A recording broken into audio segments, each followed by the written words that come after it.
So, okay, we just finished this side craft carpentry approach, if you will, and I want to show you another one. This is the one that I prefer to do. It's harder to do in terms of it takes more time. And it takes a little bit more, shall we say, practice to make sure you cut just the cyan wood pieces and not your fingers. It can be a little bit dangerous. This is another type of graft that I prefer to use because it allows us to do, if I can put that down for just a second, it allows us to cut the cyan in such a way and the stalk in such a way that you put it together like this. And so instead of having that wedge that I showed you before, that is two cut surfaces that are potentially going to line up and produce a new tree, in this case we'll have 4 combinations, okay? And so this is called a whip, W-H-I-P, or tongue, like tongue graft.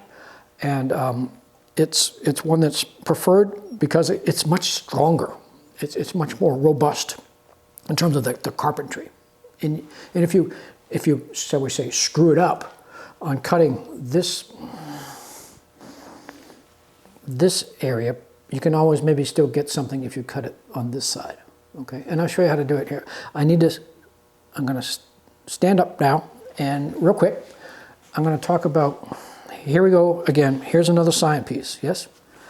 And what we're going to do, instead of making that long wedge like we talked about, instead now we're going to cut one side, like we did beginning of a wedge, but on that cut surface we just made, we're going to turn the knife around. Haha, this is why I have to do it with a chair. And this is what works for me. And I'm going to cut that face of that wedge that I just made. I'm going to put another tongue on it. Does that make sense, I hope? So I'll show you what I'm going to do. So here's the piece again.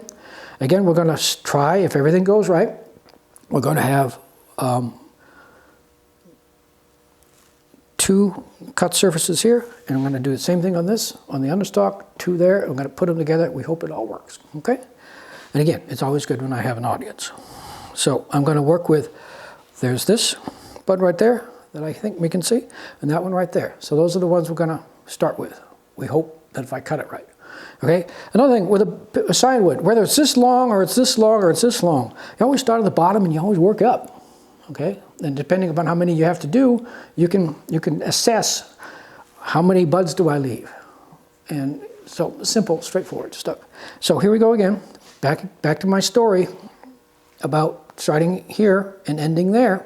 Okay. Remember? Okay. Let's see what I can do. Now, the harder it is, the thicker the wood. The thicker the wood, the harder it is, okay? So this is where I need the chair, for my knee. This is how I do it. See the nice long cut surface I have? Now, this is the part that gets scary, right? Oh yeah, by the way, you can't have too much coffee in the morning when you do this either. You kind of get the jitters.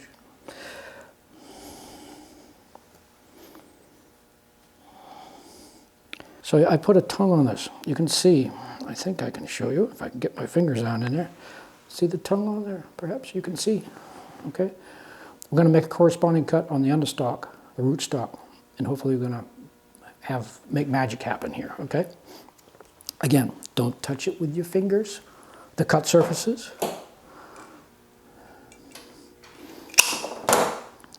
I put it in my mouth because I just get it out of the way. Now, here's the rootstock we're going to play with. Same story. I do this because, yes, my fingers are dirty, right? Trees are inherently dirty. And so you get some of the dirt off. It dulls the knife so fast if you don't. Okay? So this is what I'm going to try this. We'll see how it goes, okay? So I'm going to start right about there. Let's see if I can do this.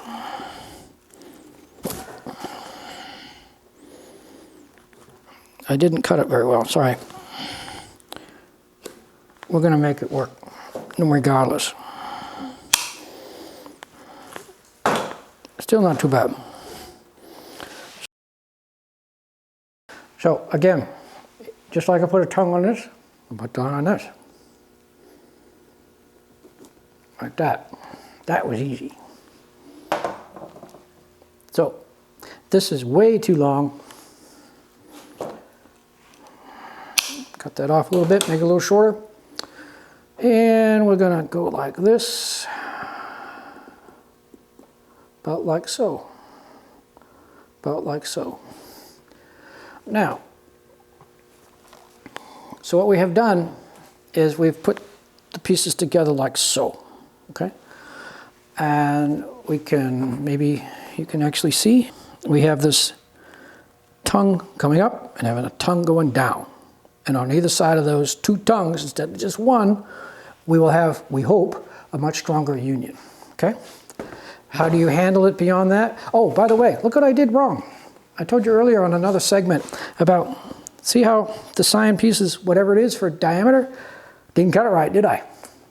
Oh well, I rarely cut them right, correctly. So, on the rubber band, I got to talk to you about the rubber band for just a minute. So, I'm going to start it like I did the last time.